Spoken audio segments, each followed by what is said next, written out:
ও নরপশুর ভিডিওটা সামান্য আপনারা দেখোকা, এর বাদে হইমু বিস্তারিত। দেখছেন এই চিত্রটা, কি যে হৃদয় বিদারক একটা চিত্র। কিভাবে এই নরপশুটা ছোট ছোট দুইটা বাচ্চা ইন্তরে মারের আর গালাগালি করের। জন্মদাতা হইলেও খালি বাইরে, পিতামাতা হওয়া যায় না, রাস্তাঘাটের কুকুর মেকুরেও জন্ম দেয়। আর ও লেখান কিছু নরপশুও বাচ্চাইন জন্ম দেয়, কিন্তু এরা জন্মদাতা হয়, পিতামাতা হয় না। আর এই ধরনের পরিবারটা কি আছে, তা বাচ্চাইন জন্মগ্রহণ করেন, ওটাও এক সময় সমাজে বিশৃঙ্খলা করেন, ওটাও এক সময় সুর ডাকাইত জিনাকুর মদকুর টাউট বাট ফারেন, ওটা পরিবারটা কিয়া কিতার লাগিয়া কইলাম। প্রত্যেকটা বাচ্চা জন্মগ্রহণ করে একদম নিষ্পাপ হইয়া, মাসুম হইয়া। পরবর্তীতে তার মা বাপে তারে কিতা করে, হয়তো ইহুদি নাসারা বানায়, সুর ডাকাইত বানায়, নতুবা মুমিন বানায়। একটা বাচ্চার প্রাথমিক শিক্ষা এবং প্রথম আদর্শটা উত্তর হইছে তার পরিবার, তার মা বাপ। আর আহলি মা বাপের ঘরে জন্মগ্রহণ করা একটা নিয়ামত। এই যে সমাজে দেখুন জানি খালি বাচ্চাইন অবাধ্য, মা বাপরে মানে না, উস্তাদ মানে না, মূলত ও ধরনের পরিবার থেকে তারা বাচ্চাইন জন্মগ্রহণ করেন, ওটা এক সময় মা বাপ মানেন না। কিন্তু মা বাপে তারা তো কোনো বালা কিছু শিখাইছে না, মা বাপে বালা কিছু শিখাইছে না, শুধু জন্ম দিছে, যেভাবে মনে সেভাবে ফালিছে। আর দিনের রাইতে খালি ফিটিছে, আর কিতা মারাউনির হুয়া কিতি মারাউনির হুয়া হইয়া বেটিরে একবার ফিটিছে, হরুতার একবার ফিটিছে। আর ওটা পরিবারটা কি দাদা, এটা তো প্রথমেই তারা তো মানে একটা উশৃঙ্খল মগজে বেচাগুন জন্মগ্রহণ করছেন, এরা কোনো আদর্শ পাইছে না। খালি ফুন মানে বড় এলে খান দিবা আর কি মেসা করছে দোয়া চাইবা আর হতা করবা হতা করবা। আমার ফুয়া কথা শুনে না, আমার হুড়িয়া মারে মারে, আমার বউয়া মারে মারে। কোনো আদর্শবান মা বাপর করতে কিয়া এই ধরনের বেয়াদব বাচ্চা কোনোদিনই জন্মগ্রহণ করার কথা নাই। প্রত্যেকটা বাচ্চা নিষ্পাপ হয়ে জন্মগ্রহণ করে, পরে মা বাপর কৃষ্টি কালচারের উপরে নির্ভর করে বাচ্চা কিন্তু তার ভবিষ্যৎ। এটা আমার মুখের কথা নাই, এটা দালিলিক কথা, এগুলো কোনোভাবে মিথ্যা হওয়ার কথা নাই। সমাজে দেখেন নানি কত অশৃঙ্খল বাচ্চা ইনতে মা বাপ বুড়ো আবাদে চায় না, বৃদ্ধাশ্রমে পাঠাই দে।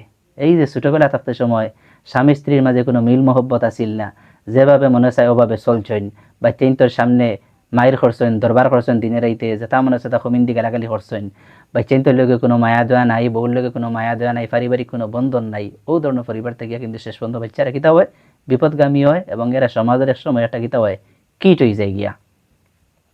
আল্লাহ রসুলের হাদিসে খুব ভালো করে বর্ণনা আছে যে বাচ্চাইনদের সামনে স্বামী স্ত্রী কোনো ঝগড়া বিবাদ করতায় না, এমন কোনো কথা হইতায় না যে কথাগুলো ভবিষ্যতে বাচ্চাইনদের উপরে এফেক্ট পড়ে।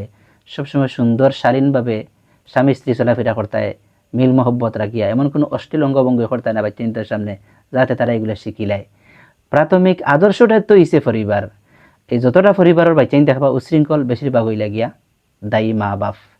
শুধু জন্ম দিছ কিন্তু পিতামাতা হইতে পারছো না।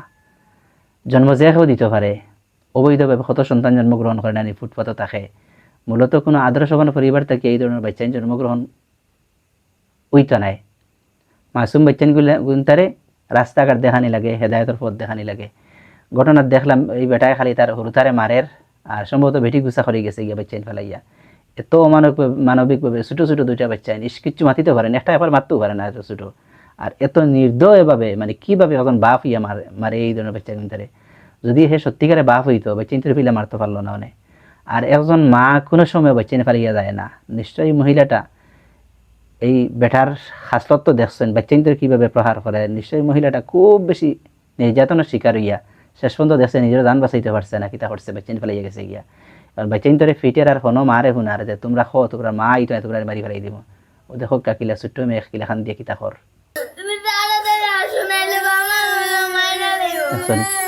মেয়েটা খর মা তুমি আওয়ানালে আমরা মারি দিব।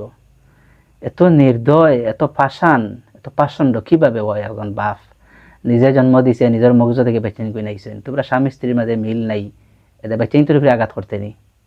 এটা বেচেন তো ভবিষ্যতে তোর ফিরিত তোরে জুতা দিয়ে বেরিয়েবা, তোর মাথা তোরে জুতা দিয়ে বেরিয়েবা। দেখুন জানি অনেক পরিবারও আসলে বড় পরিবার, ভাই বোনের মাঝে কোনো মিল নাই, মা বাবার মাঝে কোনো মিল নাই, এগু হবায় এগু হবায়। মূল কারণটা হইল গিয়া মূল কুটি ঠিক নাই। মূল কুটি যদি ঠিক যদি না হয়, কোনটা দিইতো নাই রে ভাই, বড় মুফতি মুহাদ্দিস বানাইলা, বড় বড় বড় ব্যারিস্টার বানাইলাও, হেতা নিজের বিচার করতো নাই। আর যে মানুষে নিজের বিচার করে লিব, আইন আদালত লাগে না।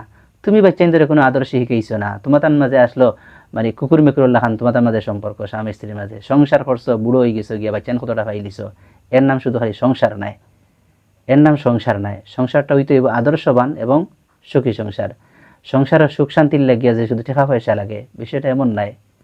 মিল মহব্বতের একটা বিষয় আছে, আদর্শের একটা বিষয় আছে, আন্তরিকতার একটা বিষয় আছে। আর এটার লাগে সবচেয়ে বেশি হইলে শিক্ষা। শিক্ষার কোনো বিকল্প নাই। কিছু মানুষ আছে হ্যাঁ, যারা আসলে মকদ্দর মারা, এরা অন্তর মোহর মারি দিলেছেন, এরা মানুষ শিক্ষিত হইলেও এরা কিতা করে, নরপশুর মতো এর আচরণ থাকে। তবে শিক্ষিত মানুষ একবার না একবার বুঝে যে আমি অন্যায় কাম করছি, আমি বাচ্চাইন্তর এই অধিকারটা আমি তারা দিছি না। খালি জন্ম দিলে হিসেবে শরীর হরুতা কতগু বাচ্চাইন্তরও হক আছে। ইটারে পরিপূর্ণ মানুষ হিসাবে গড়িয়ে তোলার পুরা দায়িত্ব তোমার উপরে, মা বাবার উপরে। এটা কোনো সমাজের দায়িত্ব নাই, ইয়োর মাদ্রাসা স্কুলের কলেজের দায়িত্ব নাই। এটা দায়িত্ব রইলে তোমার। বাচ্চা তারা জন্মগ্রহণ করছো, তারা সঠিক একটা রাস্তা দেখাইটাই, তারা দিনই শিক্ষা দেও, জাগতিক শিক্ষা দেও, আর পার্থিব শিক্ষা দেও, যে কোনো একটা শিক্ষা তুমি দেও, সঠিক শিক্ষাটা তুমি তারা দিতে হইব। আর মূল কারিগর হইলে গিয়া এই সমাজত বিশৃঙ্খলা তৈরির মূল কারিগর হইলে গিয়া পরিবার। যতটা পরিবারও দেখবা কোনো মিল মহব্বত নাই স্বামী স্ত্রীর মাঝে, ইতা পরিবারের আওলাদ হলের মাঝে বা ভাই বোনের মাঝে কোনো মিল মহব্বত থাকে না, কোনো মিল মহব্বত থাকে না। বছর কা বছর যায়, ভাইয়ে বোনের খবর রাখে না, বইনে বাইরের খবর রাখে না, ফুয়া মা বাবার খবর রাখে না। তা পরিবার তাকিয়া, তা পরিবার তাকিয়া শরীরও থাকতো নাই আছে, খাসা বাসায় খাওয়া লাগে, বেশ করে হরুতা কতজন মাইল্লাই। আল্লাহ মুখ দিয়েছেন, আল্লাহ খানি দিবা, বাইরে আল্লাহ চাল ফারিয়ে লাল দিন না, জোহরাও লাগে। রিজেকর মালিক আল্লাহ, কিন্তু সন্ধান করা লাগবে তোমার। এই বেচান কিন্তু তারে যেমন জন্মগ্রহণ করাইছো, এরারে কিন্তু তারা পর্যাপ্ত একটা বয়স না হওয়া পর্যন্ত বাত খাফড় চিকিৎসা শিক্ষা সব কিছু দেওয়ার দায়িত্ব তোমার। এরারে খালি বড় মানুষ বড় বানাইলে হইতো না, এরারে আদর্শবান মানুষ বানাইতে হইব। এই ধরনের নরপশু মা বাপরা আসলে কিতা হইতাম, ইতারে নিকৃষ্টতম কোনো প্রাণীর সাথে তুলনা দিলেও এই প্রাণীটার মানহানি হইব।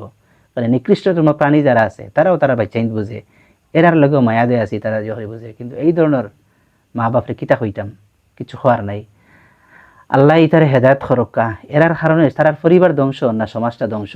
আর এই বাচ্চাগুলো একসময় টুকাইয়ে সুর দেখাইতে হয়, সমাজের একটা কিট হয়ে যায়। ইটা হে নিজে নষ্ট আর সমাজের দর্শকজনকে নষ্ট করে।